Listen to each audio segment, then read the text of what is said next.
Ryo was a simple, weary man. He had not known a peaceful sleep for nearly 10 years. His entire life was an exhausting labor that gnawed at his spirit, and the only thing that kept him steadfast, preventing him from leaving everything behind, was his wife Mika and his daughter Kanami, who loved him sincerely. The moment he returned home, Mika greeted him, and he immediately asked about their daughter Kanami. Mika told him that Kanami had fallen asleep just a short while ago, but she had been persistently asking him all day to get her a small dog. Apparently, she had seen it at a friend's house and could not forget its face or stop thinking about it. Ryo was unsure whether they could afford to buy a dog at that time.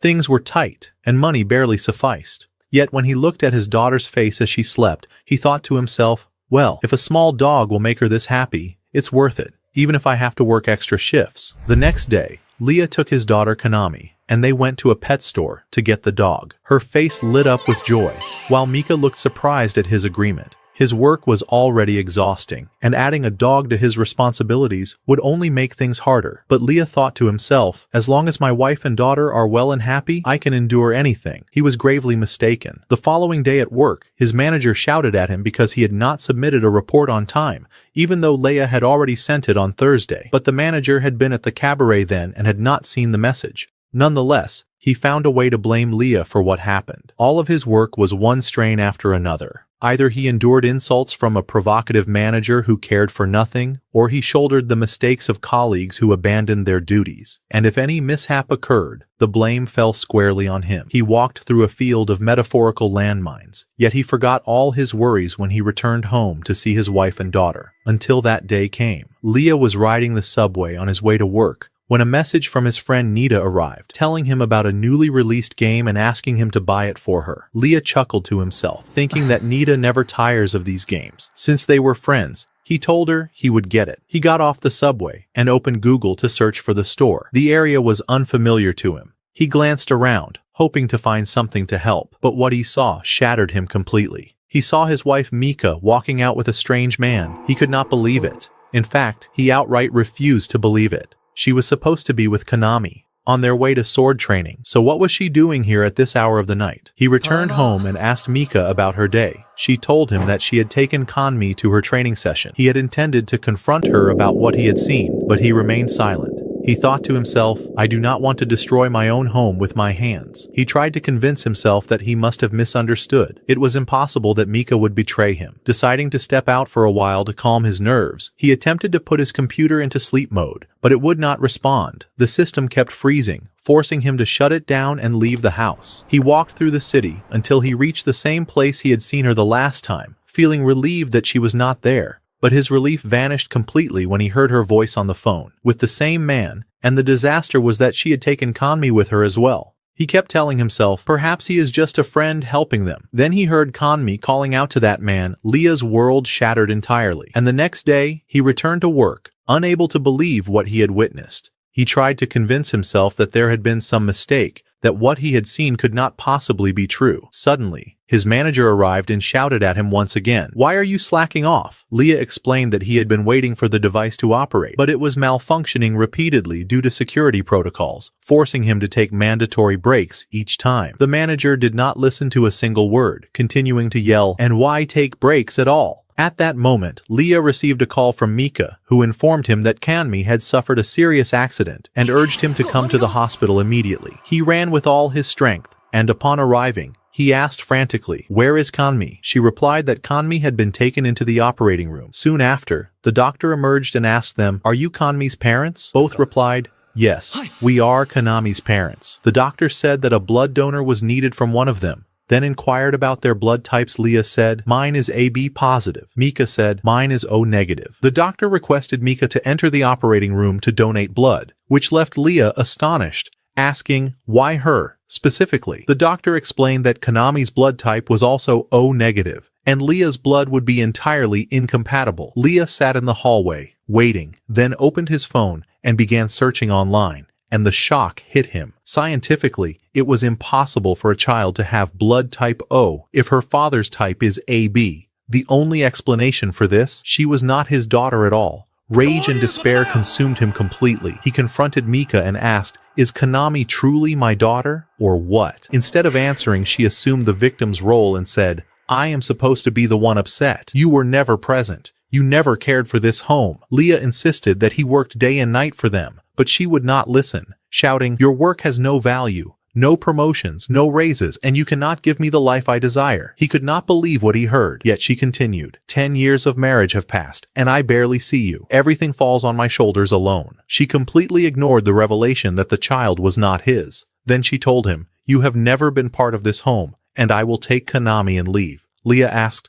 "Where to?" She did not answer, but knocked on Kanami's door and said, "Come, my darling, we are leaving." Leah tried to stop her and held on, but she pushed him away. He begged her, saying, "I have done everything for Kanami. Do not leave me." But the final blow came when Kanami herself said, "I love my second father." Leah's life shattered completely, and the following day, he went to work with a heart torn apart by the betrayal he had witnessed. Yet the shock had not ended. His manager summoned him and accused him of embezzling funds from the company. Leah denied it, of course, but the manager presented undeniable evidence showing a transfer of 50 million yen from Leah's computer to a mysterious account. Everything worsened. Mika exploited the situation and filed for divorce, also demanding child support for the child who was not his own. To avoid imprisonment, Leah was forced to agree to repay the 50 million yen and take up work as a laborer at a construction site deep inside. He knew that he might die before he could ever repay the sum. His entire life had become ruin. The only small comfort that eased his mind was a message from Nita. Speaking about the final episode of Gundam, Leah was about to reply, excited to watch the episode with her, but he deleted the message. He did not want Nita to know the devastation his life had become. He tried to remain optimistic, telling himself, "Perhaps if I work harder, the world will improve." Yet, while eating lunch, he began coughing blood, realizing he was truly ill and that his days were numbered. That night he tried to sleep, but the coughing worsened, and he could not even afford to see a doctor. Leah sat on his bed, awaiting death, feeling himself slowly fading away. Suddenly, a brilliant light appeared above him, and a vision began to unfold before his eyes. The vision revealed that the person who had stolen the 50 million yen was his own manager, who was also the same man Mika had been unfaithful with. It became clear that all her claims of neglect and lack of attention were lies upon lies, and that from the beginning she had seen him as nothing, exploiting him financially, and participating in the scheme that had falsely accused him. Leah was struck with shock, unable to believe what he was witnessing. Suddenly, a mysterious man appeared and said to him, "Yes, all of this is true. Will you let them go unpunished?" Liam had reached the point of explosion and said, "No, they must pay the price, even if it is the last thing I do in my life." The strange man seemed delighted by the intensity of Liam's anger, and he said, "It is good that I came to you tonight." He had not yet revealed his identity. Liam asked, "Who are you, and why have you come to me in the first place?" The stranger began to explain to Liam that, in truth, he had taken an interest in him because he saw him as a good man, but Liam was not pleased with this statement and replied, "Yes, I was good indeed, and that is what made me lose everything. If I could turn back time, I would live my life selfishly, thinking only of myself." The strange man smiled, clearly pleased with Liam's words, and said, "That is excellent, and that is why I am here now. I have come to give you a second chance, a chance to live another life in an entirely different world. All you must do is choose the world you wish to enter." Liam, half dead on his bed, did not know whether what he was seeing was real or merely a hallucination before death. Yet he told himself, "If this is the last chance, I must choose wisely." He remembered the game he and Nita loved, and he chose a world resembling that game's universe, though he feared he might be born there as a poor farmer living on the outskirts of the planet. But the strange man said to him, "I love you, and therefore I will have you born as the son of a count who rules an entire planet." For the first time, Liam felt a glimmer of hope, sensing that his new life could be far better than his previous one. With his final breath, he signed the contract, and his soul was transported to the new world, to a planet called Hydra. That day happened to be Liam's 5th birthday. His mother had prepared a grand party for him and also told him she had a special gift. She said, "Follow me." Then she activated a light-flying enchantment under her feet, and Liam did the same. When they entered another room, they found a giant cake beside a large box. Liam opened the box eagerly and found a cube inside. His mother explained that it was a device to design his personal mechanical character. He could choose everything about it himself and then send the order to the factory to create his own robot, capable of altering its ears, mouth, and other features that a child should never actually see. Liam, astonished, asked her. She asked him, "You are giving a 5-year-old child a robot like this?" He replied, "It is very important to you." Suddenly his father entered and said, "And I also have a gift for you, my son." The child asked, "What is it?" His father answered, "I will grant you all the Banfield family possessions. Our entire planet will be yours." The child was astonished and said, "Are you serious? I am only 5 years old." His father replied, "Yes, but there is a simple condition. After I give you the planet, your mother and I will move to live in a distant villa. And all you need to do is send me a monthly allowance." The child had no awareness of power or authority and did not think about any of it. The man then brought out a contract and said, "Sign here." The child signed without reading a single line. Once he signed, the father took the contract and said, "Very well, let us live in peace." Then they left him alone. The young child did not even realize he had been easily deceived. But why did he not focus on those strange details? Because his attention was fixed on only one thing. "I will use my authority in this world, so that no one dares to harm me." He felt indebted to that opportunity given by the strange man. Yet he did not know that the man thrived on grief and suffering. And as soon as he saw the child would travel to the other world, he decided to leave him with a bit of torment before he arrived. The story returned to Micah and director Liam, who were sitting in a restaurant, laughing and enjoying themselves. The director said to her, "Honestly, I feel some guilt for ruining Liam's life. He was an honorable man." But Mika replied, laughing, "And why should you feel guilty? He deserves it. He wasted 10 years of my life." Suddenly, the police entered and surrounded the director, saying, "You are charged with fabricating an embezzlement case, and we have videos proving it, in addition to statements from some colleagues." The director tried to deny it, but everything was clear. As for Mika, the man she had depended on was now in prison, and she would sleep on the sidewalk, penniless, with no future. The strange man stood afar, enjoying every moment of the suffering he had caused. Only one thing remained: to transfer Liam's soul to the new world. But this time, he planned to make him suffer more than before. The strange man from the second world sat laughing a deep, diabolical laugh, intending to savor every moment of Liam's torment. Even worse, the inhabitants of this world lived extremely long lives, meaning Liam would suffer for centuries, not just years. Meanwhile, in another part of that world, an entire planet was under attack by phantom pirates. The pirate captain thought he had won the battle, but suddenly his men began exploding one by one. Amidst the chaos, a woman appeared in the air, commanding and terrifying. She was Christiana, the first princess of the sacred kingdom of Li, and one of the most powerful warriors in the entire kingdom. As soon as Christiana entered the battlefield, the pirates began to fall one by one, and the army of the kingdom of Li started pushing them back. Yet, even after the pirates decided to retreat, Christiana commanded her soldiers, saying, "Continue the fight. We shall teach them a lesson that will be recorded in history." At that very moment, Liam received his new gift, his personal robot. He had not expected it to come inside a box resembling a children's doll. The servant said to him, "All you have to do is touch the box, and it will open automatically." Liam touched the box, and suddenly the robot fell gracefully to the ground before him and stood with utmost elegance, saying, "My name is Amagi, and from this moment onward, I am at your service, Your Excellency." The servant explained, "Amagi will be your personal assistant, serving you 24 hours a day, but she requires maintenance once a week." A few hours later, Liam was sitting while receiving a massage from Amagi. The servant cautiously remarked, "It seems I am not fond of your appearance." Liam laughed and replied, "Do not worry. I may appear to be 5 years old, but I have 36 years of experience." The servant was astonished. 36? And you are still an ordinary child, Amagi interjected. The normal lifespan here is approximately 600 years, and no one is considered an adult until they reach 50. Liam thought to himself, "Wonderful. A long life, more opportunities for adventure, and Amagi by my side at all times." Yet the servant warned him, "Be careful not to get too close to Amagi, for people here despise artificial intelligence." Liam, surprised, asked,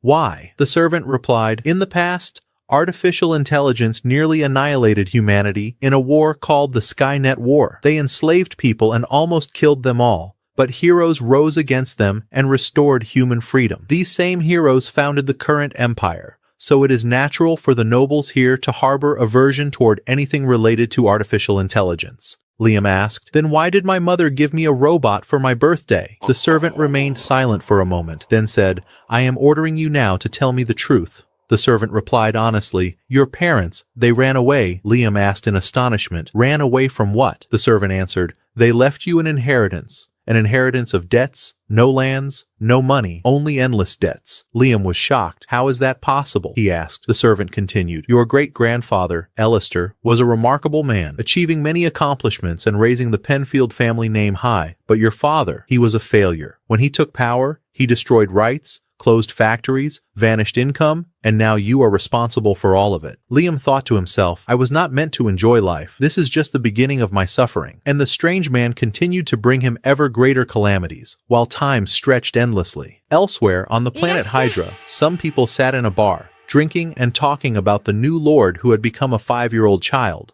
One said, I cannot endure this place anymore. Every time a new lord arrives, the taxes rise for no reason. Another replied, we can do nothing now. Let us hope he is more merciful than the one before him. Meanwhile, Liam sat on his bed, his mind still struggling to process everything that had happened. He wondered how the Penfield lineage had sunk into poverty for years, only to suddenly place the entire burden upon a child. He pondered briefly, then realized they had deliberately positioned him to inherit these debts. In his previous life, his weakness had been exploited, and he had been left to suffer. But this time, he said to himself, I will not allow anyone to trample over me again. This world is mine. He looked at Amagi and said, it's just the two of us. No one loves us. Cooperate with me, and we will restore the territory to its feet. Amagi smiled and told him she was proud to serve him, for he had given meaning to her existence. Liam felt overwhelming joy. For the first time in his life, he felt he could trust someone sincerely. Before beginning his work, Liam decided to establish some laws and adjust Amagi's algorithm to ensure security. He said, the first law, Liam said,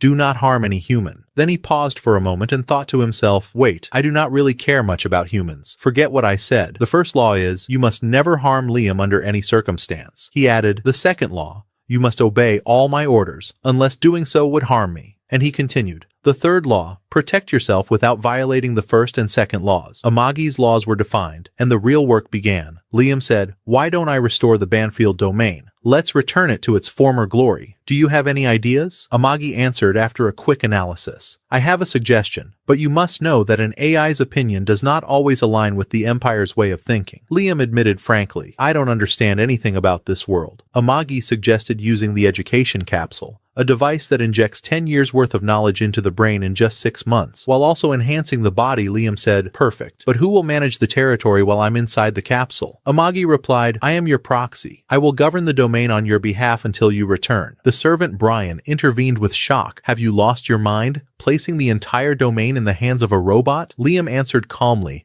Amagi will do nothing wrong unless I order her to, and there is no law preventing this, correct? Brian smiled in resignation and gave up. Finally, the capsule was ready. Before entering, Liam looked at Amagi and asked her, do you have emotions? Do you feel anything? Amagi hesitated before replying, I'm not certain. But when you asked me to be your partner, the system generated a sensation similar to human emotions. Liam laughed and said, all right, take care of the domain while I study. I will return to dominate the world. He entered the capsule, placing the future of Banfield entirely in the hands of his robot. After a while, the capsule opened, and he found Amagi waiting for him. He asked, how long was I inside the capsule? She answered, you were asleep for 2 years. After he dressed, Amagi sat down to explain the current state of the Banfield territory, informing him that everything was going smoothly. He thanked her for her efforts and said, I want to take a tour and see the domain with my own eyes. Amagi smiled and said, I will show you first the fleet of warships. It was the first time Liam had ever seen the territory with his own eyes rather than through images or reports, and what fascinated him most were the robots. He asked her, can I try one of them? Amagi was delighted and said, of course. I will prepare a test for you right away. Amagi explained to him that the suit moves automatically, and all he had to do was imagine the movement he wanted to perform, and the suit would execute it on its own. He said to her, very well, I shall try. He donned the suit, and the moment he activated it, he could walk in it with complete ease. Liam felt a surge of excitement and said, I want to try fighting while wearing it. Amagi surprised him. Do not worry. I will set up a training duel immediately. You are commanded. Shortly thereafter, the commander of the planet's special defense forces arrived, and the battle commenced. Amagi pushed a strike toward him, which he deflected, then pretended as if he had lost the encounter. Liam realized that he had been joking and not taking the exercise seriously. He grew angry and said to him, take this a little more seriously. Of course, he could not finish the training quickly, as Amagi was by his side every step of the way, providing support and assistance at all times. Liam faced another attack, but he managed to grasp his sword, only to fall to the ground instantly. He was shocked and could not comprehend how he had been defeated so swiftly.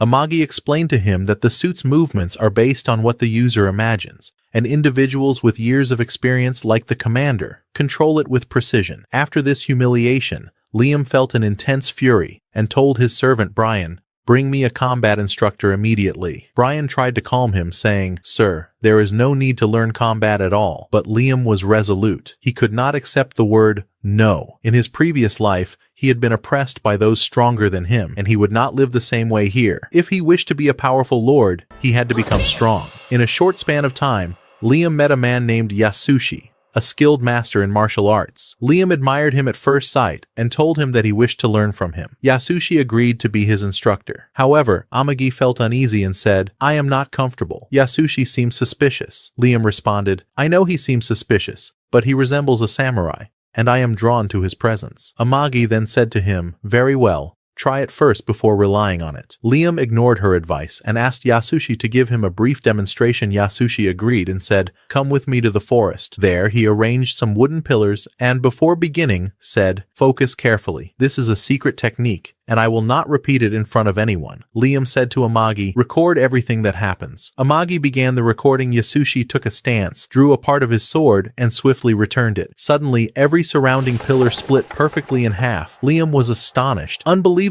"What speed is this?" He asked Amagi to play the video in slow motion to observe the move precisely. But no matter how much the video was slowed, there was no trace of the sword's motion. Liam realized the speed was incredible, far beyond what the camera could capture, and he was even more impressed. He immediately requested Yasushi to become his official instructor. At night, Yasushi returned alone to the forest, laughing. "Can you believe he fell for it? I had pre-cut the pillars and set them upright carefully, and when I moved my hand, the pillars simply fell." He was pleased, as he now received a respectable salary from Liam and had no intention of wrongdoing. Meanwhile, Princess Christiana was heading to meet Krasnojo to negotiate peace. However, he received her angrily. "You are far too foolish to come here alone." Christiana replied, "I did not come alone, and if you attempt anything, the entire Alliance fleet will destroy your ship." She tried to display her power through the red eye, yet Joe remained unafraid because he knew the Alliance was with him, not with her. Suddenly, a message reached her, stating that the Krasny had attacked her planet. Christiana was shocked, unable to comprehend how this happened. As her planet was well fortified and secure, Joe remarked, "Not all the alliances you made were loyal. Some accepted my offer and betrayed you." At that moment, Christiana's crew informed her that all Alliance ships had aimed their weapons at her vessel. She could not believe that Joe had managed to turn the tables on her and her entire army. Christiana had no choice but to obey Liam's orders.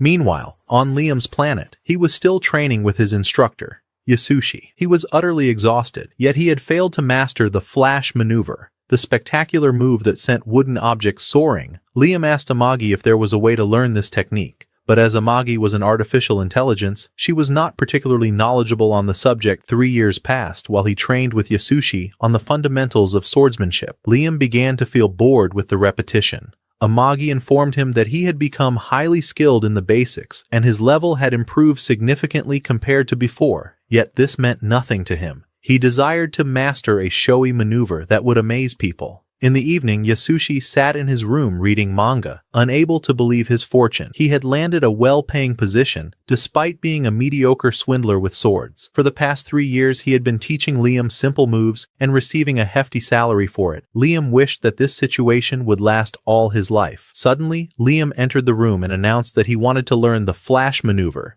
Yasushi became furious, reminding him that he had promised from the start to teach that move only once, and if Liam was dissatisfied, there would be no reason to continue as his instructor. Liam bowed and expressed his apologies. Yasushi said, "Very well, I will forgive you this time, but be careful not to make the same mistake again." As soon as Liam left the room, Yasushi exhaled in relief, fearing that Liam would discover that he was a fraud and did not truly know how to perform the move. Yet suddenly, Liam returned. Yasushi's heart trembled with fear, assuming Liam had come to uncover the truth. In reality, Liam had come only to inform him that there would be no training the following day, as he had a mission on the other side. On the other side, Princess Christiana was a captive of Krasnojo, confined in her room. She asked him, "Do you truly intend to harm me?" He did not answer, merely insisting that she observe the scene from the front row. Christiana did not understand Joe's intentions until she saw him. He ordered all the ships to aim their cannons at her planet. At that moment, Christiana realized that he intended to destroy it. She sat crying and pleaded, "Stop! Don't do this!" But it was too late. Joe commanded his men to open fire, and Christiana was forced to watch her planet explode before her eyes. On Liam's planet, he remained frustrated and unable to master the flash maneuver, yet he understood that he must focus on his duties as a lord.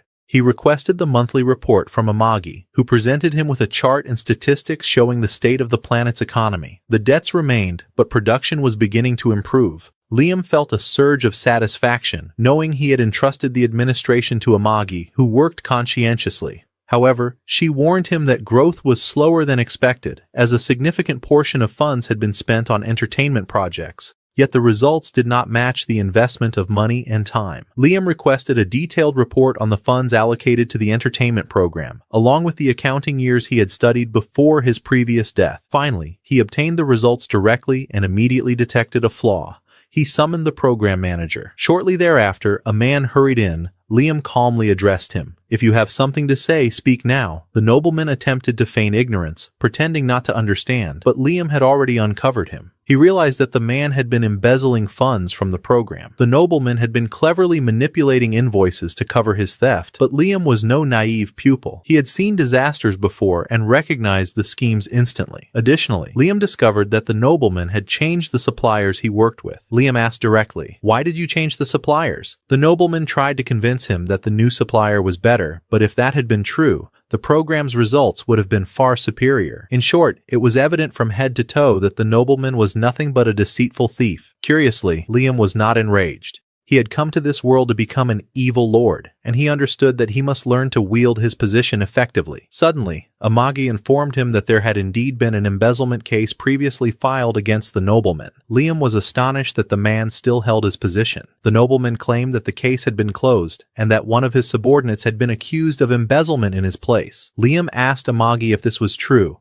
and she confirmed it, although there was no clear evidence proving the employee's guilt. Worse yet, the nobleman had executed that man. At that moment, Liam understood the cunning of the game. He accused the nobleman of fabricating the charges against the unfortunate man and killing him to conceal his crimes. The nobleman tried to deny everything, but Liam could see the lies radiating from his eyes. He grasped his sword and began advancing toward him calmly, as if death itself were approaching step by step. The noble realized that deception would not help, so he began to plead, saying, "My lord, everyone here does this. We are not the only villains. All nobles steal, and this is normal." No sooner had he uttered these words than Liam drew his sword, ready to behead him, but Amagi shouted. The noble screamed as well, "You are still young. You do not understand how the world works." But before he could finish, Liam had already severed his head with the sword, his fury ignited beyond endurance. He immediately ordered Amagi to investigate the corruption of all the nobles and present it to him, but Amagi calmed him, advising that he must act with caution first. This was the first time Liam had killed a human, and he was so tense that he could not release the sword from his hand, forcing Amagi to help him loosen his grip with strength. Regarding his order to execute all the corrupt nobles, Amagi informed him that if he did so, no one would remain to govern the planet, as most nobles here were corrupt.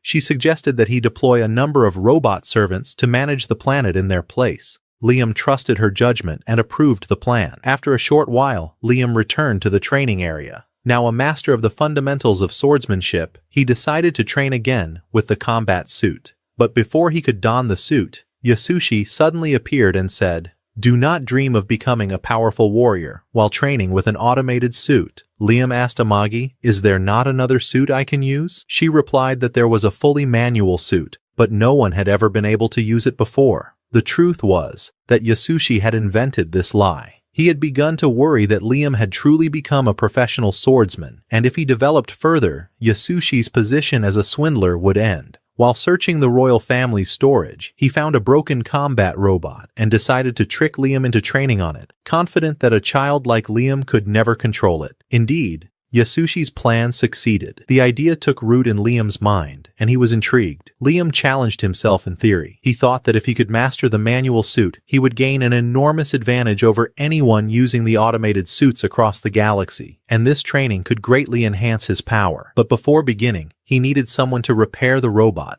Brian felt delighted to see Liam so deeply focused on his training. Yet he could not understand why Liam wanted to begin with a manual robot that was extremely difficult to control. He was also puzzled by the way Liam kept striking a wooden post for several days without showing the slightest hint of boredom, so he asked him about it. Liam replied simply, "I am trying to imitate the secret technique that Yasushi is teaching me, and I will not stop until I master it, even if it takes years." Brian could not believe that such a technique even existed, but he realized that trying to convince Liam it was a trick would be pointless. That night, Amagi went to the loading area to prepare her request, for although she believed Yasushi's advice was unnecessary, she remained committed to her duties. The problem was that Amagi was not qualified to repair the robot herself, so the following day they summoned a specialized expert named Nias. When Liam and Amagi arrived at the port, Nias began acting strangely toward Amagi, while Liam expected that someone from the Empire would feel uncomfortable seeing the robot. Yet the opposite was entirely true. Nias showed excessive enthusiasm and great interest in the electronic devices.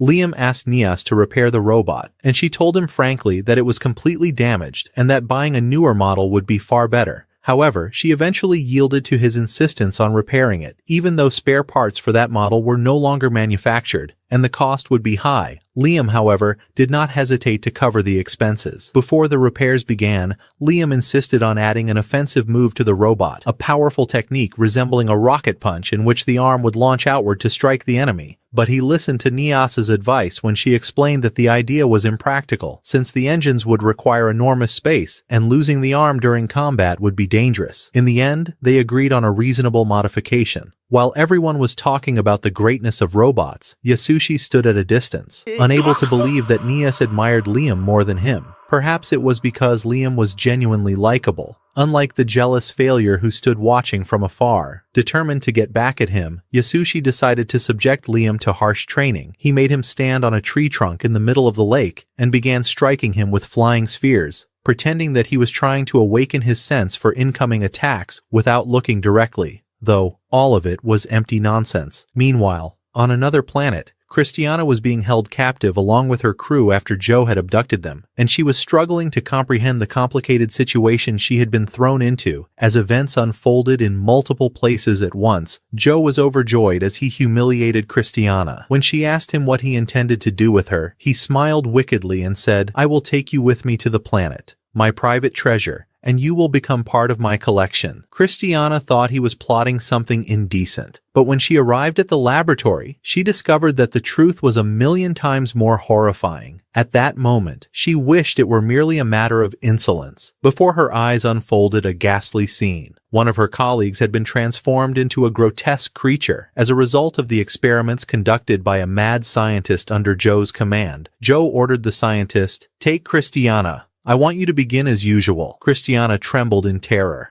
Having witnessed firsthand the fate that awaited her, Joe had countless dark experiments planned, and he intended to apply them to her. His initial plan was to gouge out her eye with his hand, then fix it in her palm. And why? So she would be able to see her own body twisting and breaking before her, just as he had done to others. She was about to endure the worst nightmare of her life. Meanwhile, on Liam's planet, the situation was flourishing. Under Liam's rule, the economy had improved significantly, and people were living with a happiness they had never imagined. Everyone was eager to see what Liam would do next to further advance the planet. Yet what no one knew was that Liam had drained a substantial portion of the planet's budget to repair his manual robot. Finally, Nias completed the repairs, restoring the robot as if it had just emerged from the factory. She was proud of her accomplishment and eager to show Liam how to operate it. The cockpit inside the robot had been slightly expanded to allow more comfort. As soon as Liam entered and was properly secured, Nias activated the engine.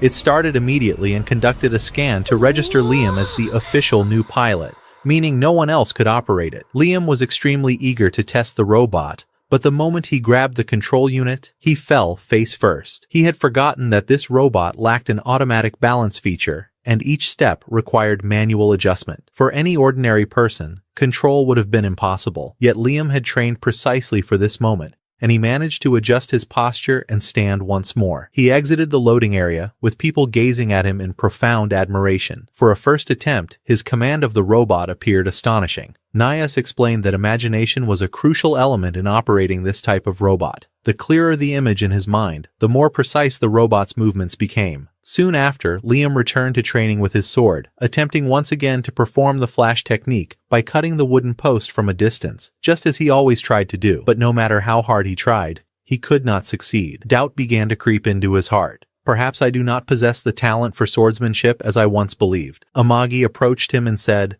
"The problem is neither you nor your talent. The problem lies with Yasushi and his teaching filled with nonsense, as well as your blind faith in him." But Liam misunderstood the word faith. He thought she meant that he did not believe in his teacher enough. He was utterly convinced that Yasushi could never lie to him nor make a mistake.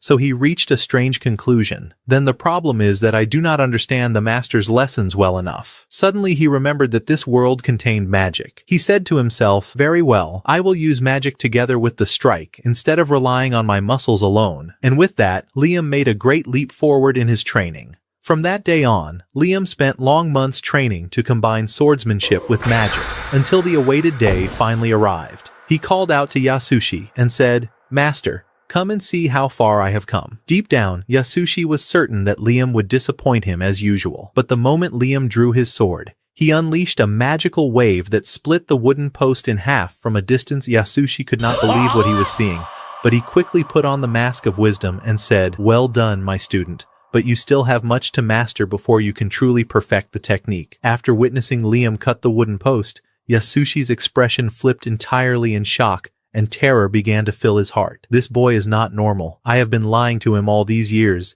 and yet he managed to achieve the impossible. Days passed until a grave report reached him. One of the planets that supplied him with resources had come under attack by pirates. It was the only planet the Empire did not seize when it confiscated the Benfield family's assets due to debt, for its land was of very poor quality, and extracting minerals from it was extremely difficult. They simply said, "We have no need for it." But Amagi was skilled, and she managed to get some factories running again, providing Liam with additional income. And now the pirates were attempting to seize those factories. The Benfield forces stationed on the planet were resisting, but it was clear that it was only a matter of time before they were completely crushed. So Liam asked, "Amagi, do you have a plan for the assault?" She answered, "Yes. We will enter through a blind spot they would never expect and surprise them." Liam admired the plan and commanded his army to hold the Cardassians in the upper orbit while he descended himself to defend the planet.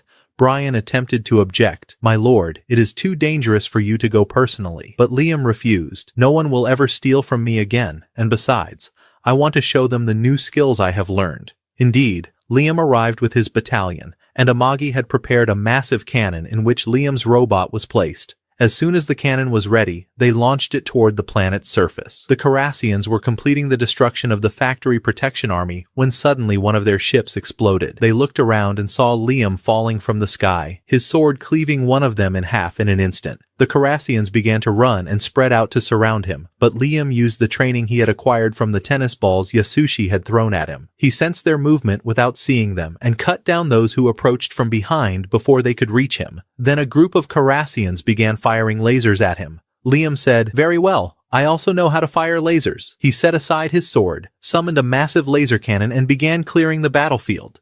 The Cardassians panicked. "This is not a human. This is a phantom." They tried to attack him collectively, but they lined up foolishly. Liam said, "It is time for my true secret." He drew his sword, and suddenly a wave sliced through half the army. The rest fell to the ground in terror, screaming, "No, no, we cannot withstand him." Those who managed to flee ran madly, but Liam had no intention of letting them escape. He raised his hand and unleashed the rocket punch. However, instead of his arm detaching and flying toward them as intended, he summoned a nuclear fist that annihilated everyone on the battlefield.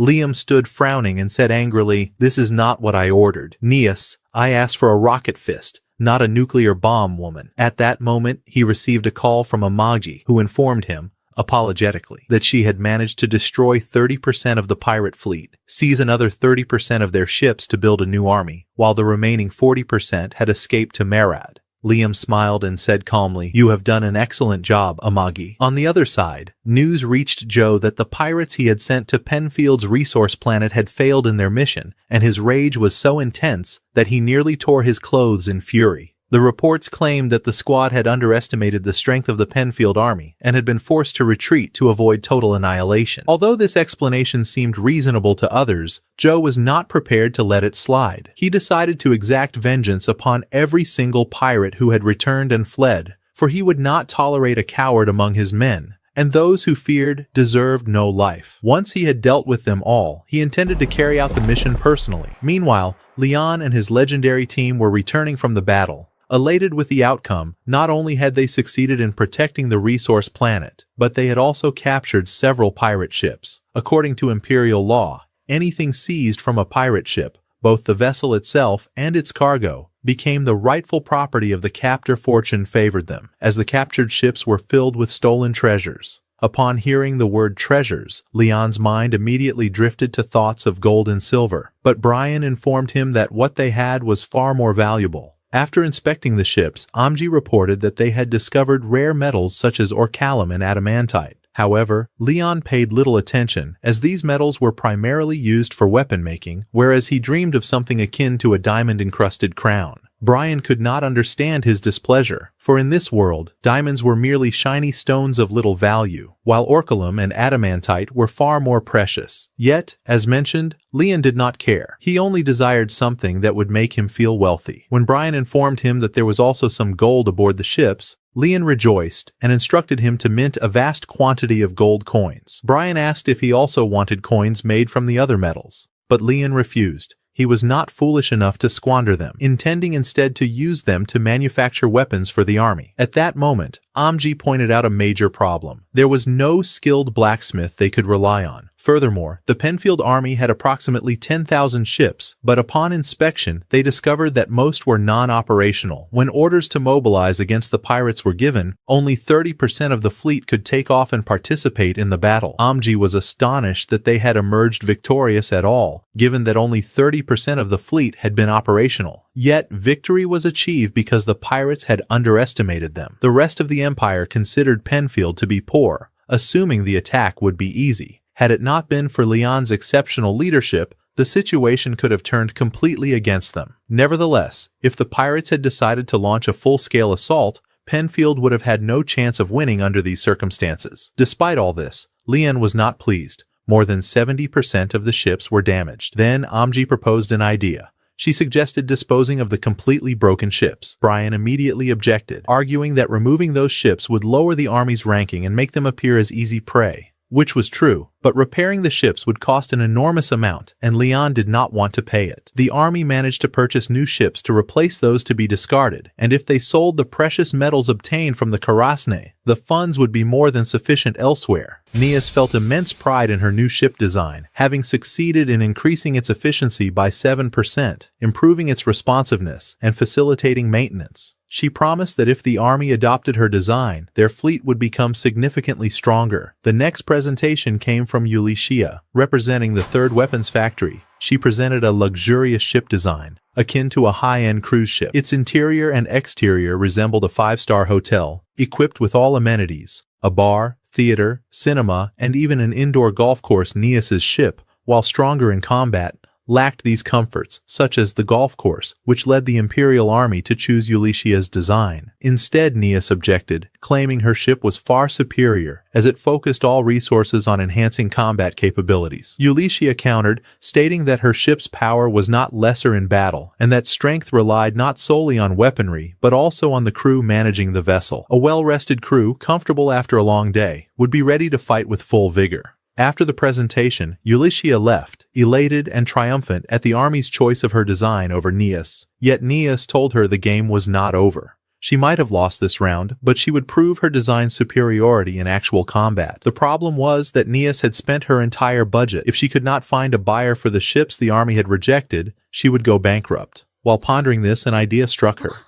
She recalled someone insane enough to purchase them. This man was Leon, who had been willing to pay a vast sum to repair an old robot. Surely he could afford to buy the ships that nobody else wanted. Meanwhile, the mentor amused himself by playing pranks on people, deriving pleasure from their suffering. Yet what he witnessed now could not compare to the true agony that Leon had endured. The last time he saw him, the New World had sent him to the people of Zabala, who dumped debts upon him and fled. His planet was supposed to have been destroyed and erased from the map, yet the surprise was that it had become a thriving world, with life proceeding in the best possible way. The guide was deeply puzzled, yet he still held on to his final card. In the past, when Liam had requested a sword instructor, the guide sent him a fraud named Yasushi, a man who did not even know how to hold a sword. There had been no real way for Liam to learn anything from him. But inside the tavern, the locals were speaking about the flourishing economy under Liam's rule, and how everyone had become happy with his governance. As for Yasushi, he sat alone, depressed and annoyed with Liam. He knew he was a swindler, and he knew he had tried to get Liam killed by giving him impossible tasks. Yet Liam had actually learned and mastered techniques that even Yasushi himself had never heard of. When the guide overheard this, he was shocked. He agreed to Amji's suggestion, but only to put Brian at ease. She told him that so he decided to go observe Liam himself. There he found Liam in the middle of training, splitting wooden targets without even touching them. The guide was stunned, because he was certain that he had never granted Liam any supernatural power. How could he reach all of this purely through his own effort and hard work? The guide simply could not comprehend how everything in Liam's life was going so well. What made it even stranger was that even Liam himself had never expected such fortune. At 5 years old, he had been abandoned alone while his family drowned him in debt, an ordeal that should have destroyed the life of any human being. Yet somehow, everything unfolded perfectly. The economy in his territory was improving. Liam was living the dream, and all of it was thanks to the guide himself. The positivity radiating from Liam made life taste bitter in the guide's mouth. He could not bear it anymore, so he returned to feed on Yasushi's negative energy just to calm down a little, and he began planning a new scheme to destroy Liam's life. Liam was at the peak now, and pushing him off from the top, that was what would truly satisfy the guide. At that very moment, Liam was speaking with Amji regarding the ships. He asked her if she had found anything useful. Amji told him that the Imperial Army was upgrading its fleet and selling its old ships at a cheap price. Although they were old models, Imperial ships were still stronger than anything else on the market. Liam agreed immediately, but there was a condition. If he purchased the ships, he had to accept employing their old crew as they were. In other words, the Empire was simply trying to get rid of the personnel it no longer wanted and dump them all onto Liam. Hiring all those soldiers would surely cost a fortune, but Amji believed that with their actual budget, they could handle the expenses, especially since most of the crew members from the Imperial fleet possessed extensive experience. Their presence would strengthen Liam's army even more, and when Liam heard that, he accepted the idea and agreed to the deal. The guide had been listening to everything, and he saw this as a golden opportunity to destroy Liam's life. He decided to play his game and send a group of extremely serious people. Among the soldiers heading to Liam, there were some who were overly loyal, and he was certain that Liam, who called himself the Evil Lord, would be exposed in front of them and they would turn against him. Meanwhile, Yasushi was sitting in his house with a pounding headache from all the drinking, unable to understand how his life had reached this point. But suddenly, he heard Nias's voice. So he quickly stood up and returned to acting the role of the Wokor teacher. Nias had doubted him at first, but after she saw how much she had improved under his guidance, she became convinced that he must be a dangerous master. Yasushi was surprised that she came alone. He thought there might be some kind of opportunity with her or something, but she had only come to ask a few questions about Liam, nothing more. She and Mez wanted to know how to make Liam listen to their marketing offer without appearing in a bad way. So she asked Yasushi, in a roundabout way, how to make a man be in a good death. Yasushi misunderstood her, of course. He thought she was trying to seduce him, but he was afraid she might see him as too close to dying. But Nias kept begging him because she truly needed to know how to win Liam to her side. After seeing her like that, he opened his heart and began telling her all his fantasies. Things that were completely twisted upon twisted. Nias stood silent, unable to respond from the shock, and Yasushi began to worry that he might have said too much. Strangely, she sincerely thanked him for the advice. A few hours later, she arrived at Liam's palace, hoping to charm Liam and make him buy her ships. Liam might be kind and soft-hearted at times, but he was not stupid. He immediately understood she was trying to sell him something. She told him honestly that she wanted him to buy the new model of warships she had personally designed, but he refused without even listening to the details. So she pleaded with him to at least hear her out first. He replied that he had already bought some used ships from the army, then asked her what benefit her new ships offered. She tried to convince him with numbers and statistics, assuring him that the ships were strong in their design, and although she was convinced, she had never tried selling them to the army. Having failed at the previous exhibition where no one bought anything, he asked her whether she would buy even a single ship or 200 ships. She replied that she could assist and obtain a loan if she wanted. He answered, "Enough talk. I cannot bear thinking about debts again. Nias began to feel nervous about his behavior and tried to entice him in an emotional way, but he knew that Yasushi was not that type. It seemed that her stance had broken her heart. So to end this strange moment, he agreed to purchase some ships. He asked Amagi if there was a sufficient budget, and she replied that they could buy around 300 ships. Nias felt immense happiness and promised to send the ships immediately, beginning to excite her team by saying, "Prepare 300 ships at once for sale." The coordinator was surprised when he learned that she had already found a buyer for the ships. She confidently said, "This is all thanks to her brilliant design." After several hours, the new ships were delivered to their buyer, and when they arrived, Liam and Amagi boarded one to assess the situation. Liam was pleased that he had obtained the latest models and immediately understood why the Empire had chosen other models instead of these. The ship contained no luxury at all. Nias defended her design, insisting that luxury was unnecessary in combat, which was true, but humans also appreciated comfort.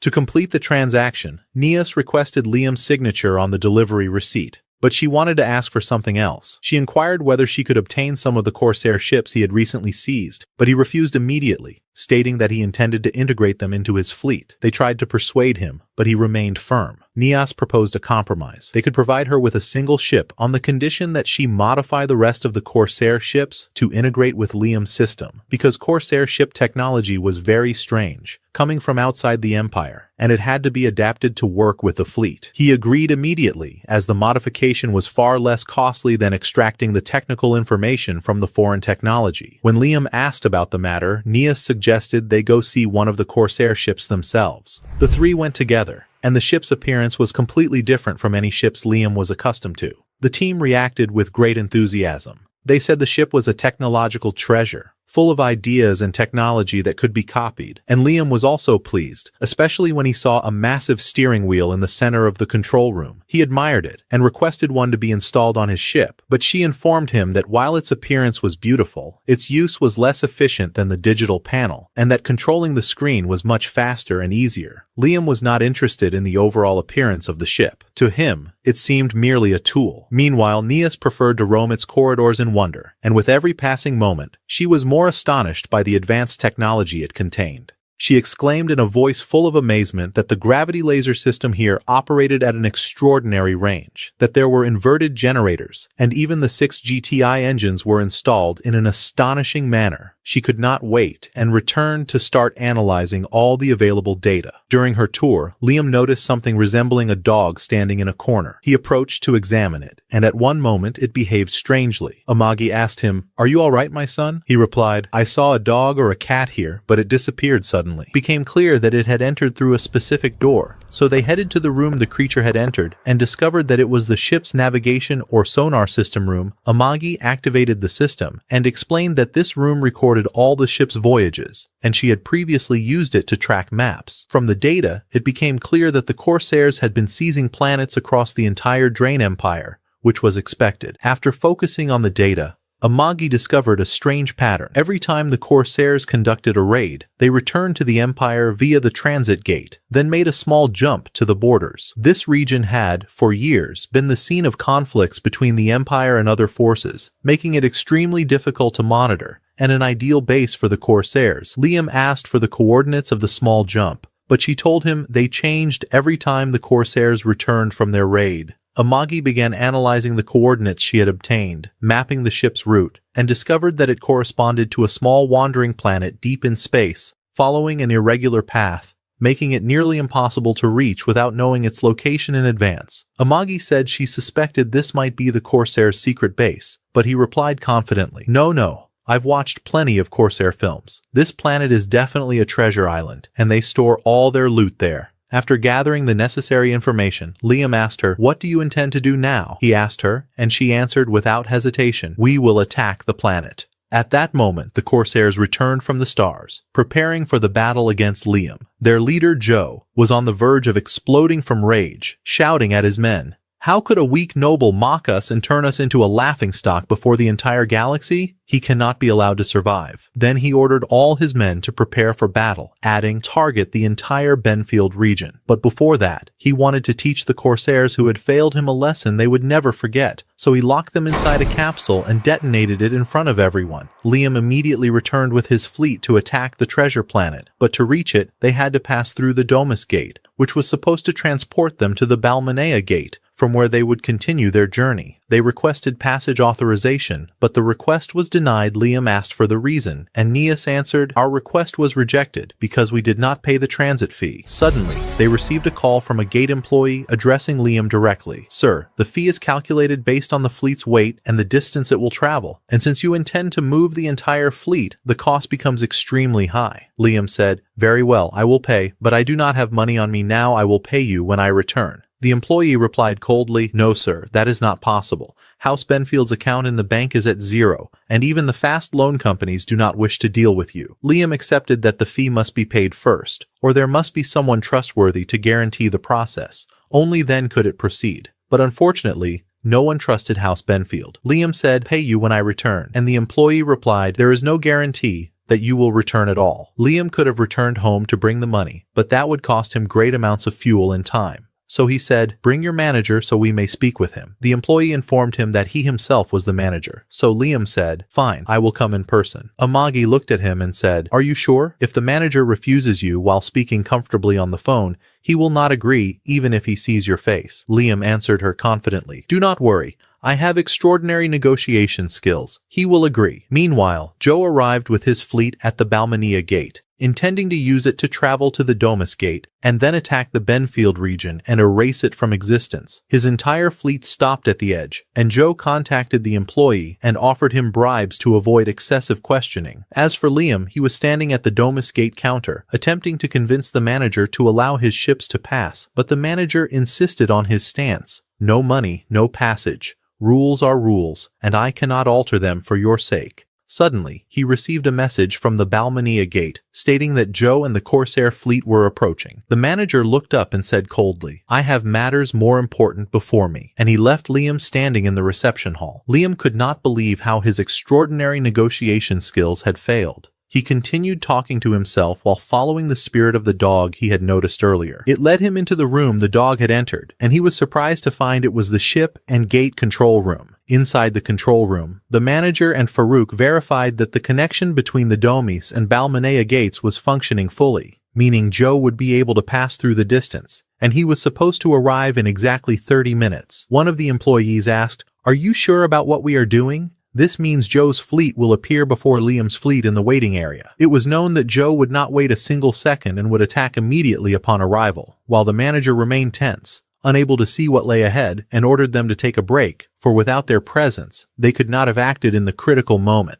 By coincidence, after everyone left the control room, Liam was following the spirit of the dog and found the control room empty of staff. He approached the screen and noticed that the gate was indeed open and connected to Balmanea. He said to himself, "My God, it seems the manager's heart softened and opened the way for me for free." But when focusing, he noticed that the direction of the Dodi market was wrong, so he concluded, "A small mistake by the manager. I will correct it myself." He began manipulating the controls, trying to reverse the gate's direction himself. After several attempts, he succeeded, but the adjustment caused an unintended distortion in the gate, so anyone inside the Dodi market would emerge in a completely random location. He accepted the gate modification despite the unintended distortion, as everyone inside the Dodi market would exit in a completely random spot. But since Liam was unaware anyone was inside, he said, "It does not matter." Suddenly, he received a call from Amagi saying, "Return to the ship quickly. I have found someone to guarantee us." Liam was surprised to learn who it was,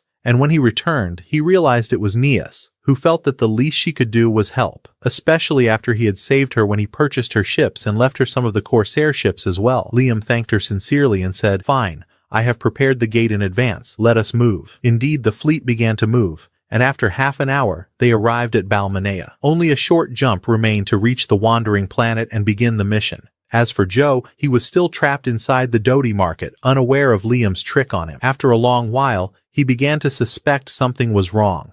Suddenly, the crew informed him, "Boss, we are approaching the exit of the gate," Joe smiled, saying, "Finally." But the moment they exited, he was shocked to find his fleet placed within the Imperial Fleet Training Area, in front of more than 100,000 ships. A disaster not to be underestimated. No one asked about them. At the same time, Liam arrived at the planet and ordered everyone to prepare themselves and begin the attack immediately. There were about 20,000 Corsair ships, more than 3 times Liam's fleet, but most were stationary and unprepared, so the sudden assault wiped them out quickly. Some ships attempted to respond, but Liam activated his robot and stood on a massive weapon aboard his ship, telling Magi, "Strike toward the heart of the battle." Indeed, he rushed to the center of the fight, eliminating the Corsairs one by one until all sounds of resistance ceased completely. When he saw that the battle was nearly over, he ordered his army to clean up the remaining forces while he went to search for the treasure himself. He entered the planet's core and encountered some Corsairs, wasting no time in dispatching them. When he reached his team's captain, he found that Liam had completed the mission alone. The captain informed him that they had also eliminated the Corsairs in their area. Liam commanded everyone to finish clearing the path while he proceeded to locate the treasure room. Suddenly, he saw the glowing dog again and decided to follow it. And this decision proved wise, as it led him to the control room where the scientist and his men surrendered immediately. Liam was pleased that the plan had succeeded completely and asked about the treasure's location. The scientist replied, "Which type of treasure would you like me to deal with first?" It contained highly valuable items as well as pets collected by Joe, and Liam thought that the dog he had seen might be one of these animals. He asked about the animals further, and the scientist, who was sadistic by nature and enjoyed turning humans into pets, began demonstrating his training methods for taming the animals and making them obedient. Liam did not understand a word of his explanation. He forcibly dragged himself into the laboratory, where the specimens he had been working on showed girls transformed into grotesque monsters. Due to his experiments, Nias continued observing the situation. Alone, his eyes fell on one of them. The scientist said to him, "Your eyes are keen. This is Captain Joe's favorite, and I will begin rambling about it as my artistic masterpiece,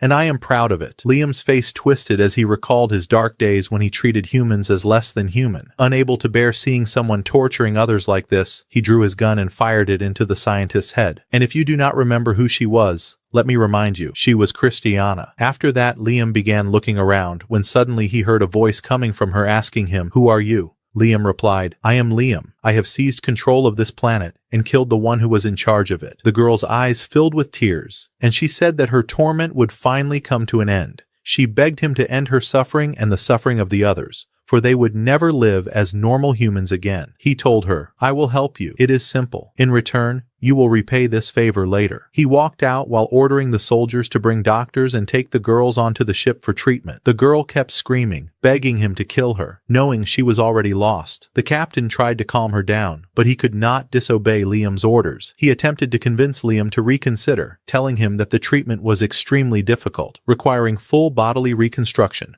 rare materials, and highly skilled doctors, and that it was simply not worth the trouble. But Liam replied, "I am in a good mood, and it wouldn't hurt to do some good from time to time." At that moment, he received a message from Amaj telling him that they had found the real treasure room. Liam was delighted and said, "Good, now we have the funds to treat the girls." Returning to the present time, Liam went back to his planet, and Nias came to visit him. She already knew he had triumphed over the pirate base and told him to buy some additional warships as a form of celebration. Liam told her, "Stop the scamming already. You're just robbing my money." But Nias insisted that her ships had proven useful and that he had earned a lot from the attack, so he needed to invest properly. She tried to seduce him again, but Liam was in no mood and had no intention of falling into her traps. He told her, "Be quiet." When seduction and threats failed, Nias reminded him that she was the one who had secured for him the authorization to enter the space gate, so he agreed to listen to her request. He asked Amaj, "With our current treasure, how many ships can we buy?" Amaj replied, "After subtracting the essential expenses, we can buy around 5,000 ships." Liam was shocked, but Nias immediately rushed forward, saying, "Perfect. I'll prepare an order for 5,000 ships."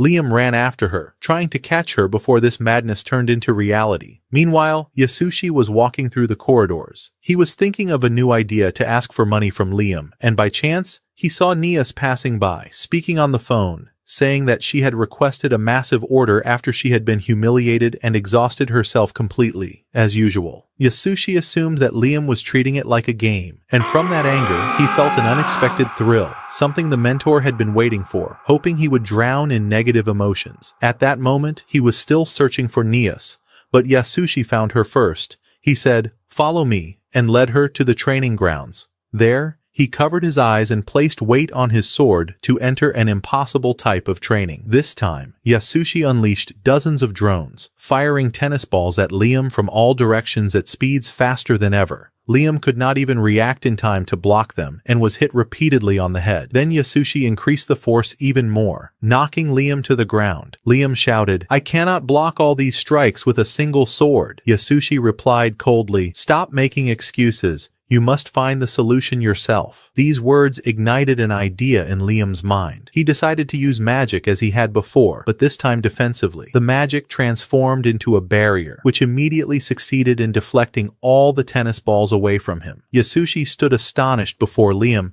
then returned the balls toward the drones, destroying them all with a single strike. Afterwards, Liam removed the cover from his eyes and cast a sharp glance at Yasushi. "That's better, Yasushi," he said. Yasushi's tense face began to twist with stress and hallucinations. He was a genius and would soon discover the truth. If exposed, his corrupt officers would kill the legends he had defeated among the Corsairs and erase him from existence. He decided to flee before Liam understood the entire game. Liam asked, "Where are you going?" Yasushi replied, "I have taught you all that I know, and there is nothing more to say. You must now train in your own way. The path of the sword is endless, my son." Liam shouted, "I am not done yet. I still need training." Yasushi retorted angrily, "Stop pampering me. I am still learning too, and my path is long. Clinging to me will only slow me down." Then he turned to Liam seriously and said, "Consider this officially. You have graduated. You are now a master in the path of the sword, and your responsibility is to spread the blink technique throughout the galaxy." Liam smiled and said,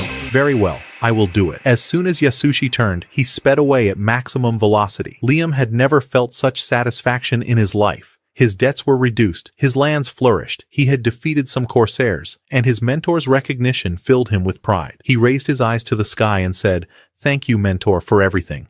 However, the mentor, feeling the overwhelming surge of positive energy emanating from Liam, feared he might collapse, and he ran away before the tidal wave of energy could engulf him. Liam now faced a new challenge. He had arrived in this world determined to become an evil leader. Yet since his arrival, he had not committed a single act of evil. To truly establish his sinister rule, he needed to focus on three things: power, wealth, and women. The classic cliches of any villain in stories. He already had power partially secured. He was a sword master, backed by a massive armed fleet, and possessed destructive robots. This left him with wealth and women. Liam received an offer from businessmen of a prominent company to meet him. Sir Thomas accompanied him, carrying a highly valuable shipment. Liam greeted him, saying, "Bravo, you have defeated the Corsairs," and then went straight to the point. "Let us see the shipment." Thomas presented the cargo of gold, which excited Liam slightly. But he quickly remembered that gold in this world was cheaper than dirt, almost like copper, and was mostly used in technical devices, rendering its actual value nearly negligible. Thomas requested a favor from Liam, explaining that trade in space was extremely difficult. Due to the Corsair threat, he asked for some ships from Liam's fleet to protect his shipments. Amaji informed him that the soldiers were ready and awaiting his orders,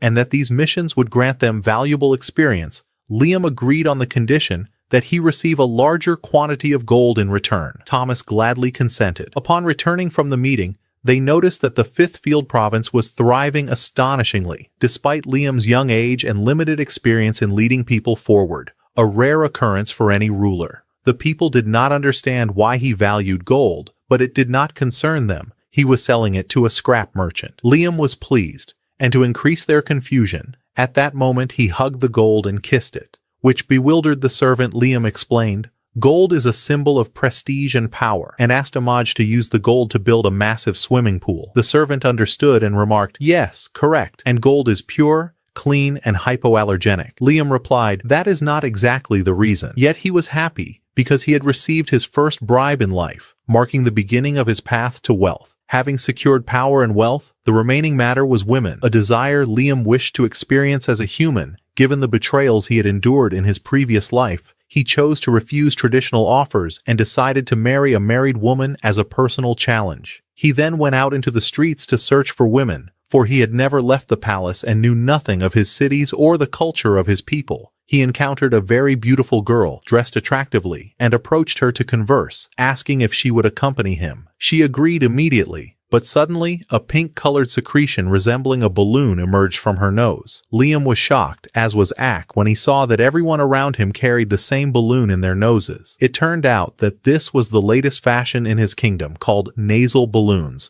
popular among women as something cute and attractive. However, the girl's father was furious and hid it. Amaj said to him, "If she does not wish to wear it, she can put one on." Liam shouted, "Wearing this filth is forbidden," and immediately issued a royal decree banning the balloon fashion forever. Liam felt disturbed by the culture of his planet. He had expected to find something resembling the science fiction films he loved, but instead encountered this bizarre balloon trend. He decided to change his country's culture himself and requested the summoning of designers and experts from the best individuals in the empire. Yet Amaj informed him that this was impossible because the cost of bringing the top designers was exceedingly high. She said, "We would need to sell the entire planet." He replied, "Very well, it is not necessary to sell the whole planet. Just send me the most beautiful women in the empire. I will paint upon them what is in my mind." She responded, "But sir, the most beautiful women in the empire already work here in the palace." Liam paused for a moment, realizing the gravity of the matter, yet he did not see it as ethical to take palace employees to become his concubines. Amaj reassured him, saying, "There is no problem. No law forbids this. Everyone who agrees to work in the palace knows what they are doing,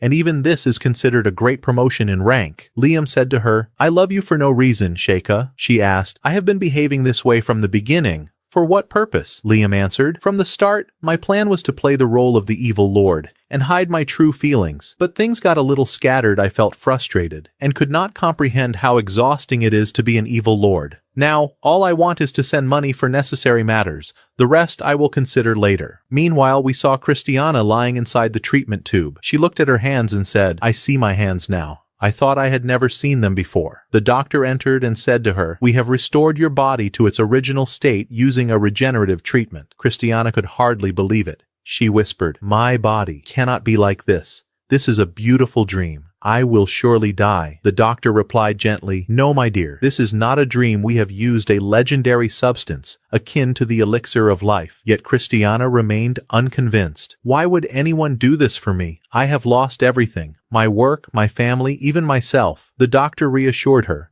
"No one asked you to pay anything. Everyone transformed under this treatment did so by the order of the legendary Lord Benfield. However, the Lord requested a simple favor in return." Christiana realized that the boy who had saved her so many years ago was the same one standing beside her now. She swore to repay his kindness, no matter the cost. Afterward, they went to the local bar where an old customer entered, requesting his usual drink and offering a round for all the staff on his account. The waitress, surprised by his generosity, greeted him warmly. "Welcome," the man said. "I have become a manager, and I care deeply about my staff. Anyone who wishes to work in the market is welcome." The waitress replied, "No one is available. Everyone is short-staffed," the man explained. "The emperor destroyed the Corsair army and used their treasure to develop the city." The people rejoiced at the determination and progress, while the old man quietly wished for a moment of rest. The waitress remarked, "Sir, you came here especially for this." In the background, the mentor sat listening to the conversation, tense and angry. He had always believed this land should be indebted and ruined. Now, seeing Lord Benfield's plans succeed, he began to suspect that something had gone terribly wrong. Meanwhile, we see the fleet of legends under Commander Liam and Nias, praising Liam, calling him the true brave prince, expressing gratitude for the opportunity to serve with him. Even the mentor listened, waiting for the moment these men might turn against him. Yet all swore complete loyalty to Liam, making the mentor realize something was indeed amiss. Next, we move to Yasushi, who sat enjoying his reward from Liam. However, upon seeing Liam on the television honoring him and his master for mastering the flash strike, fear gripped him. He thought to himself, "I must escape." This stirred the mentor's anger even more, as he had expected this man to be homeless and helpless by now. The spirit of Joe's fleet finally felt as though it had escaped death. Joe asked about the remaining ships, and his deputy replied, "We still have 30,000 ships left, but the 2,000 we used as bait were swallowed by the Empire's forces." Joe did not care, for he regarded them as prisoners of war, and sacrifices were necessary. Joe wondered to himself, How did we get out of there? And how did we end up in the middle of the Empire Fleet's training zone? It was clear that their destination was the Benfield territory. The deputy believed they needed to escape through a gate called DOS Gate,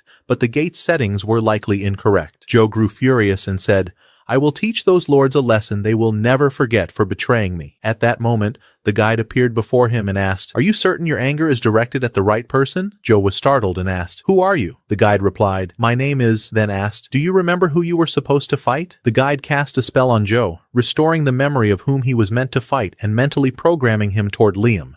Joe regained his objective and decided he must attack Benfield. He directed his fleet toward the planet, saying, I will make them regret it. Once we finish resupplying the ships, we will head to Benfield and destroy everything. The guide agreed and told him, Exactly advance and crush them with your massive fleet. Let them suffer. Then he vanished. We shift to Liam, who was sitting and eating among his attendants, each performing her assigned role. Amagi asked him, Do you like the food? But he was not concerned with the taste. He had lost his appetite entirely, thinking to himself, I have become the prince of evil. Amagi noticed he was lost in thought, so she prepared the food the way he liked it. Yet he ignored it and did not want to eat. He was thinking of leaving the meal untouched without letting guilt bother him. Amagi tried to speak with him while he was preoccupied, but he refused, for she knew he preferred to enjoy his meals in silence. She asked, Shall I bring you some women from the base? He replied, Do you approve of that? She said, Yes, it's fine. Then she added, And if you wish, I can bring them to you right now.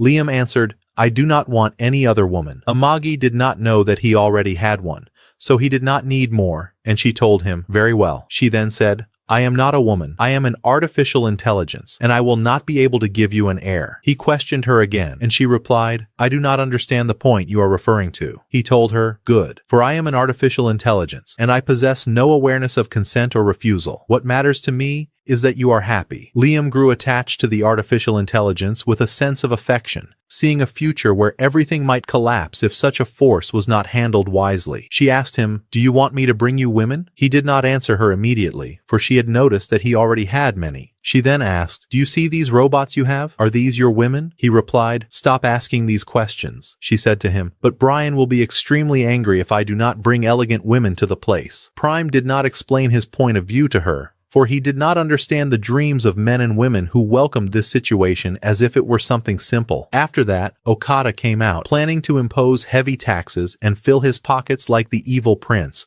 while in truth he was drowning in debt, exactly as he had been in his previous life. Amagi asked him, What do you wish to accomplish, O evil prince? He said to her, Raise the taxes and make the people suffer. She told him, That will increase the revenue, but it will destroy the land in the long term, and we do not recommend that. However, we can study the condition of the people in the city of Benfield and raise the taxes if necessary. He answered her, I do not want difficult ideas. I only want to misuse my authority and become a tyrant, and that is all there is to it. Amagi thought for a moment and said to him, If he did that, he would not be able to repay his debts, reminding him of the days he was tortured by collectors in his previous life. Then she asked him, Do you not feel satisfied with your current life? She was prepared to do all she could to help him solve his problems, and despite the debt, he was managing land after land, even leaving his former family behind, mastering the flash technique, seizing the pirate's treasure, gaining wealth and power, and everything was progressing well. Most importantly, Amagi was with him, and these reasons were enough to make him fully content with his life. Thus, he saw this as the perfect opportunity to fulfill his ambitions, immerse himself in his authority as the evil prince, and celebrate his good fortune in his new life. Meanwhile, Amagi could not understand his thinking,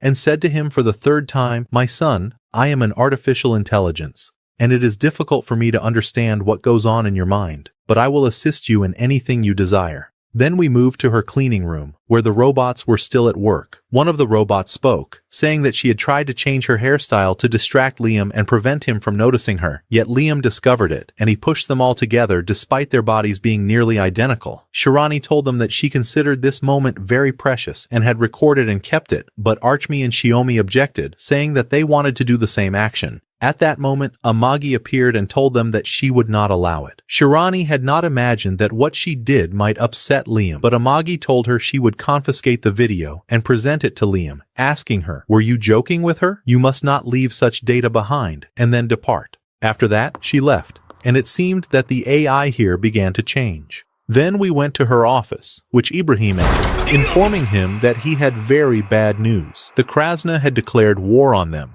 and thousands of ships were gathering at the planet's borders. Liam saw that announcing their war in this manner was relatively civilized for the Krasna, as they usually did not launch sudden attacks. Amagi, however, saw that they were only giving them time to grow fearful because they had invaded the pirate treasure island. If this were revenge, they would not stop at killing only a few individuals. Liam knew that the leader of the pirate soul was a man who enjoyed torturing and dismembering families. Amagi observed that he possessed immense power, which made him arrogant enough to declare war openly. Afterward, Bran decided to gather the judges and officials for a meeting. There, he informed them that the Krasna leader was named Joe, and that he wanted money, women, and men. One of them asked, "And why does he want men?" Bran replied, "For war. Do not let your imagination take you elsewhere, my friend." This statement ignited Liam's anger, and he thought to himself, this man is truly evil. Bran was surprised to see Liam start preparing to depart for the city of Benfield. But in truth, Liam was irritated because he felt that he was not as evil as he should be. One of the officials suggested negotiating with the Krasna and attempting to resolve the matter peacefully, but Liam asked, "The strength of these pirates, what exactly is it?" Brian answered, "They have 30,000 ships." Liam then asked, "And how many do we have?" Brian replied,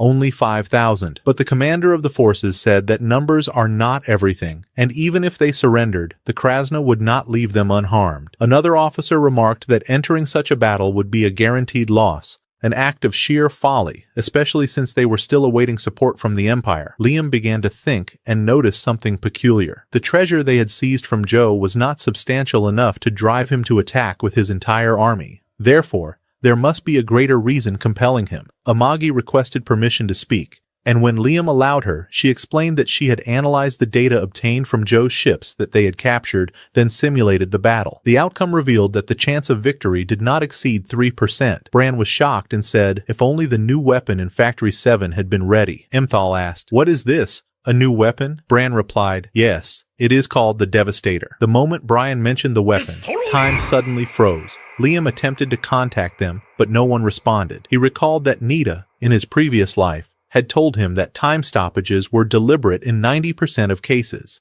At that moment, the mentor appeared. The mentor said that he wished to take some of Liam's time, but Liam refused, stating that he faced a significant problem that required immediate resolution. The mentor replied, "I am the one who brought the Krasna." Then he asked, "Isn't the city of Penfield drowning in debt?" Liam answered, "Indeed, and these debts slow me down and prevent me from doing what I desire." The mentor said, "And that is precisely why I brought the Krasna to you. They possess an enormous amount of treasure. If you defeat them, it will all become yours." Liam listened intently, as the mentor explained that the Krasna treasures he had previously seized were insignificant, but if Joe were victorious, he would gain both honor and immense wealth. The mentor added that everything had been planned from the beginning so that Liam would appear as a simple man starting from the bottom, making his fame all the greater upon reaching glory. A surge of excitement seized Liam, and he turned to the mentor asking, "Have you considered all of this?" The mentor smiled and replied, "Of course, this is the least you deserve," and then vanished. Liam, brimming with enthusiasm, thanked the mentor, his heart alight with joy at the coming challenge. With time restored to its natural flow, Liam finally resolved to attack the Krasna, led by Joe. Yet the sector chief objected, emphasizing that the Krasna possessed mercenaries and that Benfield lacked knights, which heightened Liam's tension. The chief declared firmly, "This is the final decision. Unleash the battle." Brian contacted Amagi, anxious over the prospect of losing the engagement. Amagi reassured him, saying, "Calm yourself. Do not act as if we have already lost. Liam has made the right choice by confronting Joe." Amagi observed that Liam's chance of victory was only 3%, yet she deemed this far preferable to surrendering to Joe's terms. According to Joe's history, if he were victorious, he would annihilate the entire planet. Thus, even 3% was vastly better than 0. Brian understood the rationale but remained unconvinced, believing that had Liam been born 100 years earlier, his odds might have been higher. Liam, however, brimmed with self-confidence, certain that the mentor was at his side. His mind delved into visions of the spoils and treasures awaiting him after the war. From afar, the mentor watched, a bitter pang of resentment swelling in his chest. His negative emotions toward Liam's success grew, and he wished that the Krasna could capture Liam, turning him into their plaything, torturing him daily to savor the dark feelings Liam would emit. Meanwhile, Joe addressed his forces, proclaiming that anyone who delivered Liam alive would receive a double reward. His enthusiasm to make Liam his new plaything was evident. When asked about Liam by his secretary, he replied, "I do not love him. I seek merely a new amusement." He openly revealed his intentions to torment Liam's people after the war and transform them into monsters. Liam's followers, who had initially doubted him, began to grasp the gravity of the situation. They discovered that Liam possessed not only a remarkable political mind, but also unparalleled skill in the art of the sword. Liam was pleased when he learned of the announced bounty on his head and said to himself, "The Krasna think they stand alone, but I will seize their treasures." After 3 long and tedious days, nothing occurred except what transpired on the front lines, where the second-in-command reported that Liam's army was exhausted, while the vast number of Krasna posed a serious concern. Liam had no choice but to descend directly to the battlefield. As he prepared to issue his orders, he adjusted his communication device, ready to mobilize. When contact was cut off and Liam could no longer communicate with the fleet, a massive swarm of pirate ships suddenly appeared above his vessel, causing the fleet to scatter. Yet Liam remained steadfast and observed, with utter coldness, that their plan was foolish. They were dividing themselves and sending only 500 ships to capture him. Imaji, however, was more perceptive. She realized that the true purpose of the assault was to break the formation of Liam's army and create a gap for attack, and that the 500 ships sent by Joe were merely a cheap, worthless sacrifice. One of Liam's subordinates informed him that those ships did not belong to the pirates at all, but were soldiers of the Empire forced to fight under Joe's command after being previously defeated. This made sense. People always seek survival. Yet Imaji understood that mercy would be of no use. They could not be trusted again. Liam hesitated, but finally took decisive action and annihilated them. When Joe received the news of what had transpired, he was astonished but focused on another matter, the minor chaos that had disrupted Liam's fleet. He seized the opportunity and attacked with his full strength. As Liam's fleet advanced, it retreated slightly, maintaining the same distance, leading Joe to believe that Liam was fearful, and he ordered his ships to continue the pursuit. Suddenly, the frontline ships exploded, revealing the surprise. The entire space was filled with mines hidden by magic. Joe could not believe he had fallen into such a simple trap. Yet relying on his numerical superiority, he ordered his forces to press the attack and traverse the mines, fully aware that the front lines contained only Imperial soldiers, meaning he was sacrificing them, not his true Krasna men. On the opposing side, Liam's soldiers used their own bodies to shield his ship, ready to sacrifice themselves for him. Liam rejected this, shouting loudly, "I will not allow a single one of my men to be harmed. Announce to all that I will annihilate every enemy, and as long as I live, no ship shall ever breach my planet." He decided to mount his combat robot and appointed Imaji as the deputy commander. Imaji immediately began calculating the strategy at high speed and prepared to execute his orders, saying to him,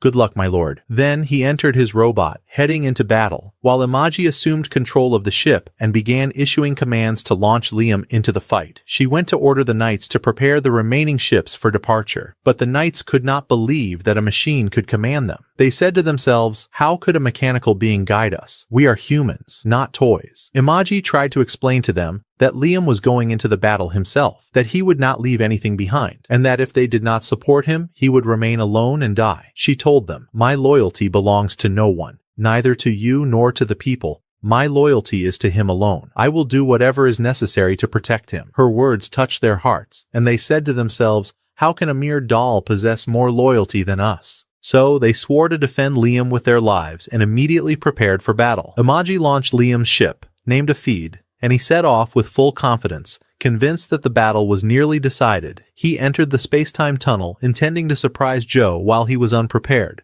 But as soon as he entered, he received an alert of a breach, and the crew was ordered to brace for combat. He charged into the midst of enemy ships and began drawing his weapons, a sword, a pistol, and a rifle. And with unwavering confidence he declared, "I will not lose this battle. It is my battle." Then he began fighting with all his strength, while his soldiers protected his back. He knew the war would not be easy, but would it truly be as he imagined? Liam could not stop himself from panicking as he imagined the horrifying scenario of Joe capturing him. The disaster was that all his ammunition had run out. He had not accounted for such a situation, and foolishly assumed that a few bullets would be enough to destroy 30,000 ships, as if he understood nothing at all. He tried to think quickly and figure out what he could do, but suddenly he was struck by a powerful shot. one strong enough to let him know that someone had deliberately fired it at him with great force. Indeed, an enemy fighter had reached him. But strangely, Liam did not feel disturbed. He felt joy, because finally, amid all that chaos, a strong warrior had emerged to face him. He drew his sword and said confidently, "Come on, let's shake the world." But as soon as the knight in front of him attacked, Liam was taken aback when the man said,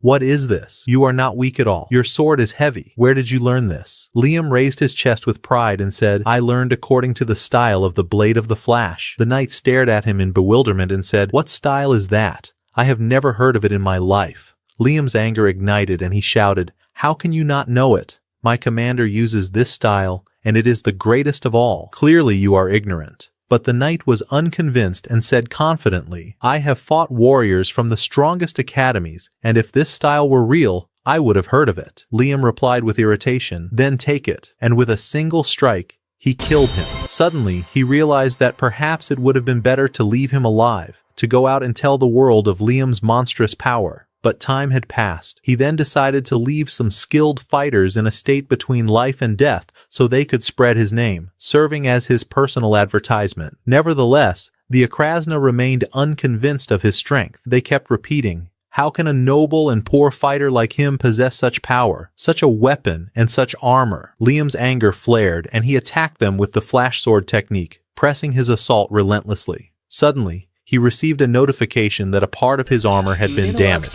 He discovered that his robot could no longer withstand his violent style, yet he said to himself, "This is not the time. I must continue the fight." Another enemy then attacked the ship he was commanding. Liam began to retaliate, but this time he started losing many enemies at once, and it became difficult to remain dominant while fighting alone. The fighters aboard the ship began to feel fear and said to him, "We can no longer endure this." Then came the shocking news. The probability of victory had dropped from 3% to only 1%. Suddenly, before he found himself completely surrounded, a new ship descended from the sky. It was Christiana, returning to the battlefield stronger, smarter, and more ferocious than ever. She began fighting alongside Liam, and Imaji did not stop either, starting to communicate with the 3rd and 7th armies to acquire new weapons. The second phase of the battle began, and the intensity of the attack slightly eased. Christiana descended upon the enemy like vengeance incarnate for what they had done to her. It was clear she had come to erase them completely, and she greatly assisted Liam. Yet Liam was annoyed, for he was the unparalleled villain, meant to be the strongest always, not to have someone else seize glory. He summoned the same rocket punch that had struck No previously, but this time he modified it so he could control that arm. With a much larger sword he then summoned, he delivered a flash strike that completely shifted the balance of the battle. The entire fleet stood astonished at what they witnessed, and Christiana was amazed by what she saw. As for Joe, he trembled inside his ship. The probability of victory had now risen to 83%, and Liam remained determined to crush his enemies. He knew they were numerous, but that did not concern him. Their number, however vast, held no value in his eyes. What pleased him most was that he would receive rewards for their heads. As he fought,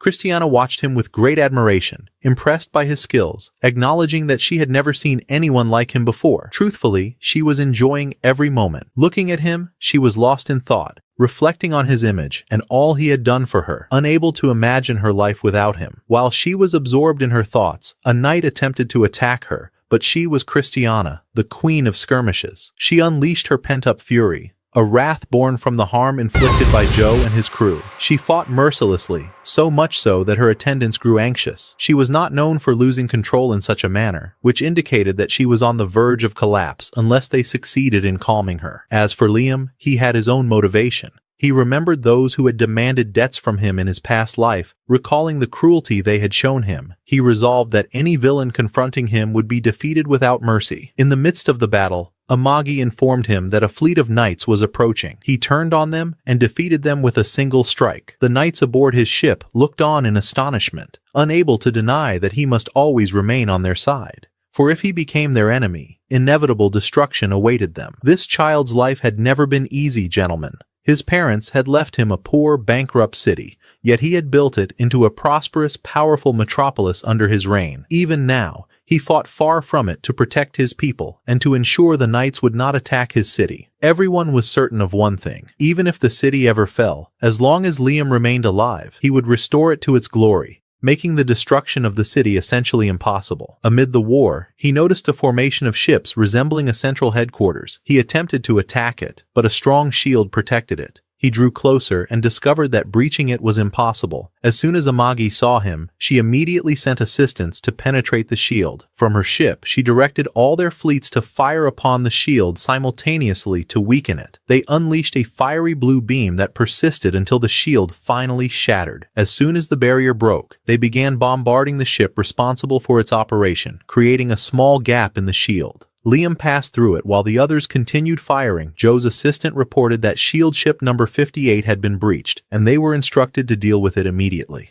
Joe ordered them to close the gap quickly, but they did not realize that the very person they were trying to stop had already entered and was advancing relentlessly toward them. As Liam progressed toward the heart of the ship, Joe began to feel tension when his assistant informed him that the enemy was approaching them at rocket-like speed. Joe looked at the shield Liam was wearing and saw it was of the Avid model. He immediately ordered his knights to kill him at once. Yet his aide informed him that most of the knights had already been defeated, and the few remaining could barely maintain the shield. When Joe realized that the tide of battle had completely turned against him, he decided to flee rather than end up as a slave, ordering that the survivors be left behind. No one could believe that a single commander had destroyed the entire fleet, and Imeji announced that the rate of survival for individual escapees was minimal, adding that she would report the events to the leadership. Joe demanded the ship's pilot to accelerate, but it was impossible, for Allied knights were on the way. Allies. That did not matter. Survival was paramount. Unfortunately, he could not reach his ship and struck a part of it with force. Realizing that the ship could not escape, he ordered the use of a small escape vessel to ensure the survival of those on board.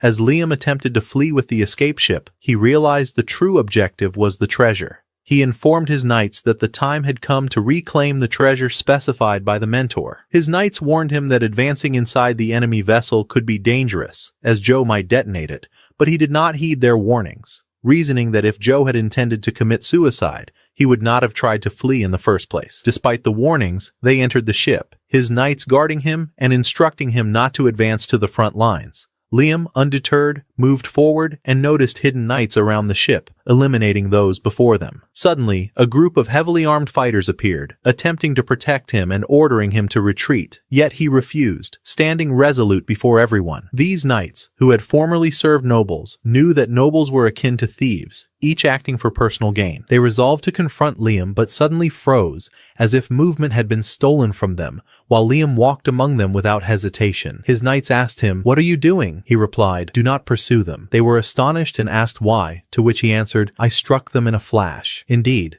the knights fell dead. This was the impossible flash technique. Liam continued his journey. Every knight who obstructed his path was eliminated without hesitation. When he reached the engine room aboard the pirate's ship, he found not Joe, but his aide, begging for mercy. The aide claimed that Joe had exploited him, and that he was not truly evil as he appeared, insisting that the greater Joe did everything himself. He added that sparing Liam would reveal the location of Joe's treasure. Liam looked at him as if the man's words were beginning to persuade him slightly. Yet when the man knelt before him, Liam's knights insisted that this man was Joe's aide and utterly untrustworthy. Liam knew this well, but he wanted to see the story through to its end. When the man offered to work with him, Liam responded without hesitation, "No problem." He then continued his path, indifferent to who might align with a traitor. Joe was still fleeing, thinking of ways to survive, yet he realized that surrender meant certain death. If he yielded, the guild would hand him over for the bounty, making his demise inevitable. Joe considered offering his treasures to Liam in exchange for his life, but he realized it was a poor deal, for Liam would seize the treasures anyway after Joe's death. Meanwhile, he encountered the mentor, who sought a way to defeat Liam without Joe's intervention. The mentor granted Joe a supernatural power, astonishing him with the sheer magnitude of this ability. The mentor explained that this power would help him defeat Liam. Thrilled, Joe felt his body become like solid rock, impervious to any weapon, confident that he was strong enough to face Liam, all of this unbeknownst to Liam, who was still roaming the ship in search of Joe and the treasures. Suddenly, he noticed the luck dog, the same dog that had accompanied him in his previous life, remaining loyal despite losing everything, a companion he had cherished greatly. Liam continued forward, and a golden cube fell from Joe's aide. He grabbed it eagerly, declaring, "This gold is mine now," known as he was for his love of gold. Suddenly, he noticed something around him, in a direction he hadn't observed before. At the end of the corridor, he found a blocked passage, yet he sensed something significant there. He ordered his knights to demolish the wall, and upon entering, he found his intuition was correct. A pile of ancient artifacts. The knights declared that these artifacts would bring substantial wealth, but Liam was unconvinced, fearing they might be fake, as had happened with the collectibles in his family home, all of which had turned out to be imitations. Upon closer inspection, he discovered a light and swift sword, immediately becoming attached to it and deciding to take it. One of the knights advised him to keep it carefully, as it was a valuable relic. Liam replied, "What use is a sword that cannot be wielded in war?" Things were going smoothly, until he received news that his knights were facing Joe's monstrous creature, which was killing them. Despite their use of every weapon at hand, guns were ineffective, and even the bazookas yielded no results. Joe shouted in anger, while the knights contacted Liam, pleading with him not to charge into the heart of the battle. Yet, of course, Liam leapt directly into the fray, attempting to strike Joe from behind with his sword. However, the blade could not pierce Joe's body, and Liam realized that Joe had become as solid as steel. Undeterred, Liam switched to his new sword and wielded the katana, severing Joe's hand. Joe screamed in pain, but Liam struck again, cutting off the other hand.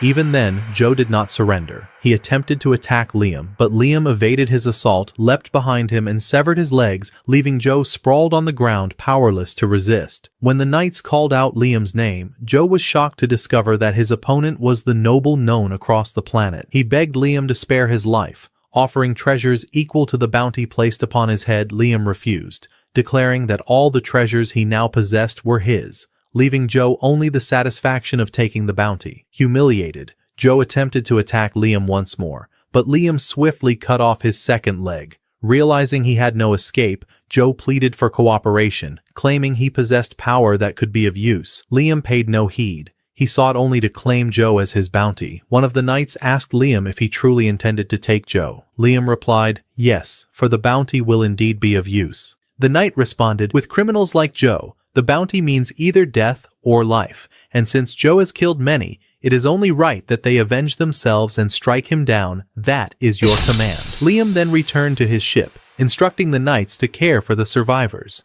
Imaji greeted him warmly, and Liam felt immense joy upon being reunited. He wondered how the mentor must feel now, knowing that even with his trump card, he had been defeated. On Liam's planet, the cities now flourished like blossoming flowers, all threats eradicated, and the people lived in peace. Even the tavern patrons who had spoken for years of Liam's rule when he was merely 5 years old now expressed gratitude toward the young man they might never see. As for the evil heir, he remained in his palace, where a merchant from Henry's company arrived with a new proposal. The merchant wished to purchase the treasures Liam had taken from the Krasna following their defeat. Upon hearing the price, Liam sought Imaji's advice, and she recommended accepting the deal, as it would allow them to pay off a significant portion of his family's debts. Liam remained astounded by the sheer magnitude of the debt. Even selling all the treasures he had obtained from the war would barely suffice to settle it. The merchant drew Liam's attention to a medical device he had previously developed to treat individuals subjected to experiments by Joe. Seeking the data from these trials to create a new device, Liam called upon Christiana, who had now returned in her true form as a knight. She knelt before him and informed him that she had completed her treatment and had officially left the clinic. Liam thanked her for returning to live a normal life as a human. Yet before she could speak further, Liam interrupted her, stating that he was not interested in conversation and had only called her because the merchant wished to review her medical treatment results. Perhaps Christiana understood this too literally, for she adjusted her attire to prevent the merchant from discovering anything unintended. At that moment, Prime intervened, and Liam informed her that a letter had arrived from the capital planet of the Empire, congratulating her on her defeat of Joe's gang and the Krasna, and inviting her to attend an honorary ceremony on the capital planet to receive a Medal of Honor. After some time, Liam traveled with Amagi to the capital planet where they settled. During this period,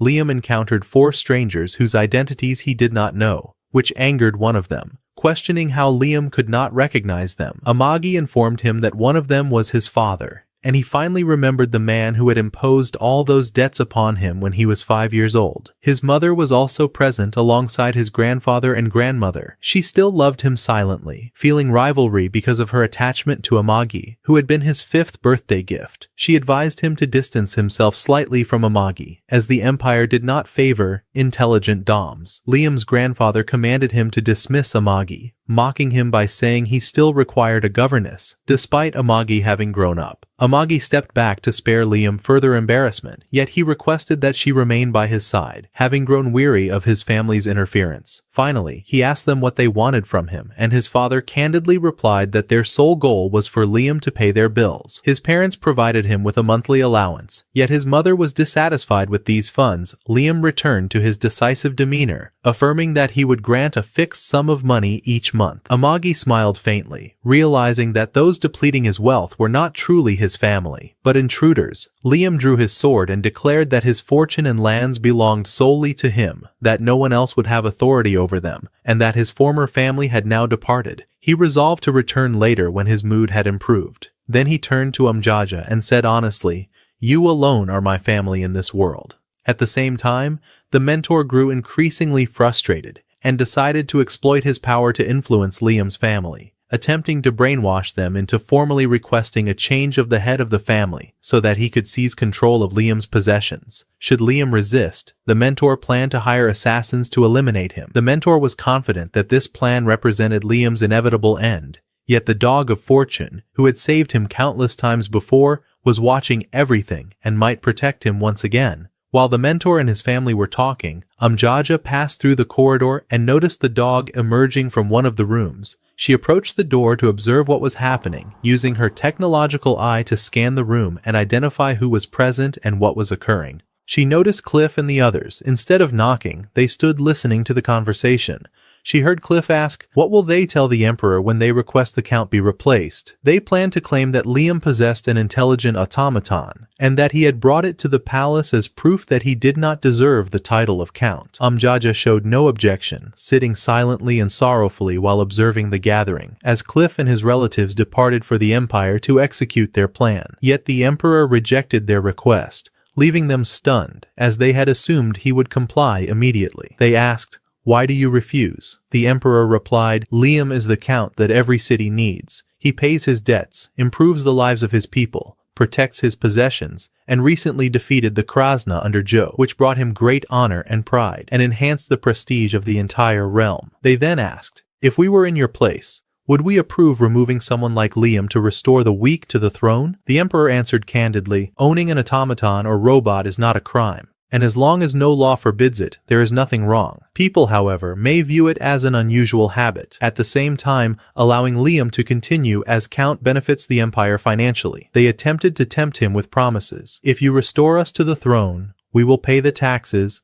and you will have no debts." Yet the Emperor remained unmoved. Having observed the behavior of previous kings, he refused their request and expelled them from the palace. After their departure, he said, "It is now complete." Later, Amjaja met with the Emperor after overhearing the conversation to confirm that Liam's position would remain secure. She entered his office and thanked him for rejecting Cliff's request. The Emperor then inquired further about the matter. She asked him if he considered her proposal reasonable. After all, Amji had previously promised the Emperor that if he refused the offer of those dogs, she would use all the funds they had collected from Joe's pirates to settle the taxes owed by them, ensuring no debts remained. The Emperor replied that the funds were sufficient, yet he wondered whether she failed to see that they could have used that money otherwise, or whether her proposal truly served his interests. But Amji insisted, stating that her offer benefited them all, for securing her position would enable them to reap greater profits in the future. The Emperor remarked that the Duma was indeed foolish, for even if she had not presented this offer, he would not have permitted Cliff to return to the throne, meaning she gained nothing by paying those funds in the first place. Amji, however, did not concern herself with whether the proposal earned her anything. For her, the outcome was the same regardless. She returned to Liam, who was asleep against her lap, and he began complaining about the endless parties he was forced to attend, though, to be fair, he had enjoyed himself a little this time. Amji was pleased that he had found some enjoyment in the experience, while she spent her time reflecting on the gains she had earned by staying by his side and the danger he would face if she left. Ultimately, she decided it was time to depart. She told him she had served him for a long time, and that he had approached true adulthood. In this world, adulthood was 50 years, and he was now 40. From her perspective, she was correct, though he still felt the time had been far too short. She told him that it was time to leave, so Liam rose and put on his shoes, asking if she wished to take a break, if she desired a moment for herself. But that was not her intention. She wished to leave for good. Liam could not believe it, insisting that she could not abandon him, complaining that everyone who had entered his life had eventually left, and she could not do the same. Amji reminded him how the people of the city treated the Duma, and she told him that he had treated her as a human, not a robot. He had loved her and valued her opinion in everything, and that had been enough. Yet she could not destroy him, and therefore she had to depart. Liam insisted she stay, and she reminded him of the 3 rules he had set for her. The first rule: do not harm him. Do not do anything that would put him in danger. She told him that she had now become a point of vulnerability in his life, a risk to him, and therefore she must step away. He reminded her of the second rule, that she must obey all his orders. He commanded her to stay, but she told him that this rule conflicted with the first one. She could not remain. When Liam realized he could not convince her, he felt a deep sadness, and she too was sorrowful, because she was about to leave. He reminded her of the third rule, that she must protect herself. She said she had no problem with that, as she could defend herself even from afar, but Liam did not mean that. He was speaking about her feelings. He asked her if she felt the desire to leave him, even though she was not human and did not possess emotions like theirs. She confessed that when she thought she might have to leave him, she felt her system under immense pressure, as if she would collapse. She also admitted she did not wish to leave, and a tear rolled down her cheek. It was a profoundly moving moment, but in the end, he cautioned my friend, pay attention. Liam realized he had one last way to make her stay. He said to her, if you walk out of this door, my lady, I will drink until I die. I will gamble and lose all the wealth I have earned, and I will die penniless in the streets, or the remaining pirates will come to take revenge and kill me if this is what you wish. Then go ahead, leave. When she understood that the danger he threatened himself with was far greater than any risk she might pose by staying by his side, she decided to remain. He embraced her and reminded her that they had always been together from the beginning. In any case, they all returned to their home. When they disembarked from the ship, Liam began to reflect on his life now. He could only thank the mentor for this solid life he was living. The mentor, meanwhile, felt a sharp pain in his heart from how much Liam thanked him and kept saying, enough, please, stop thanking me. And here the story ends, dear viewer, and we hope that you enjoyed it. If you would like a second season, let us know in the comments. And before you close the video, don't forget to click the like button to encourage us, subscribe to follow more episodes, and activate the notification bell to watch all the new anime on the channel. Share your thoughts in the comments, and we will meet you in new episodes. Farewell.